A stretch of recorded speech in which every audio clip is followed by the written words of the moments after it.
ప్రజా పరిపాలన చేస్తున్న ప్రజానాయకుడు ముఖ్యమంత్రి రేవంత్ రెడ్డి గారిని మాజీ ఎమ్మెల్యే గ్యాదర్ కిషోర్ ఏందిరా గుట్టంగా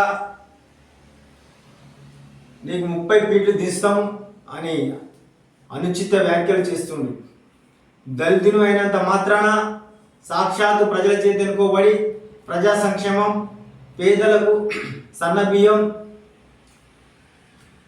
రేషన్ కార్డు 10 ఏళ్ళని గత ప్రభుత్వం ఏమి ఇవ్వకపోయినా ఇలా రేషన్ కార్డు ఇచ్చి 40 లక్షల మంది సుమారు పేదలకు కడుపు నిండి అన్నం పెట్టే ఒక రేషన్ కార్డు ఇచ్చుకుంటూ, మహిళలకు బస్సు ఫ్రీ అనుకుంటూ, ఇందిరమ్మ ఇల్లు పేదలకు మీ గత ప్రభుత్వం ఒక ఇల్లు ఇవ్వకపోయిన పేదలకు ఇందిరమ్మ ఇల్లు ఇచ్చుకుంటూ, నీ వర్గీకరణ ఎస్సీ వర్గీకరణ సాధించింది కూడా ఆ రేవంత్ అన్న గుర్తుపెట్టుకోవాలి. ఇలా బీసీలకు కూడా ఇలా 42% రిజర్వేషన్.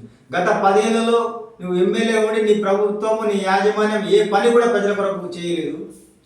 సాక్షాత్తు ప్రజల చేత ఎన్నుకోబడిన ప్రజా పరిపాలన ముఖ్యమంత్రి గారిని ఏందిరా గొట్టంగా 30 ఫీట్లు దిగుదైరా సభ్య సమాజం తలదించుకునే విధంగా ఒక ఎస్సీ అయినంత మాత్రాన మాట్లాడితే యావత్ తెలంగాణ ప్రజలు నీ పైన తిరగబడే పరిస్థితి ఉంటుంది. గాదర్ కిషోర్ చాలా జాగ్రత్తగా మాట్లాడేటప్పుడు. నీ పక్కన కూర్చున్న జగదీష్ రెడ్డి అసంటోడు పొంగులేటి శ్రీనివాసరెడ్డిని వీరు శ్రీనివాసరెడ్డి గారు అని గౌరవంగా సంబోధిస్తున్నాడు.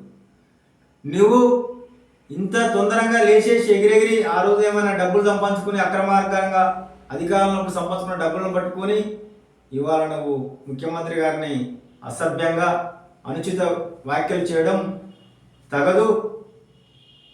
ఇక నుండైనా నువ్వు మంచిగా ప్రజల చేత మరణ పొందుకుంటూ ప్రజలకు న్యాయం జరుగుతుంది ప్రజాప్రభుత్వంలో కాబట్టి ప్రజల యొక్క నాడి తెలుసుకొని నువ్వు మాట్లాడాల్సిన అవసరం ఉంది.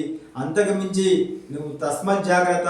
ప్రజా పరిపాలన పైన, ప్రజా ముఖ్యమంత్రి పైన ఇలాగే అనుచిత వ్యాఖ్యలు చేస్తే కాంగ్రెస్ పార్టీ కార్యకర్తలు నీ పైన తిరగబడే రోజు వస్తుంది.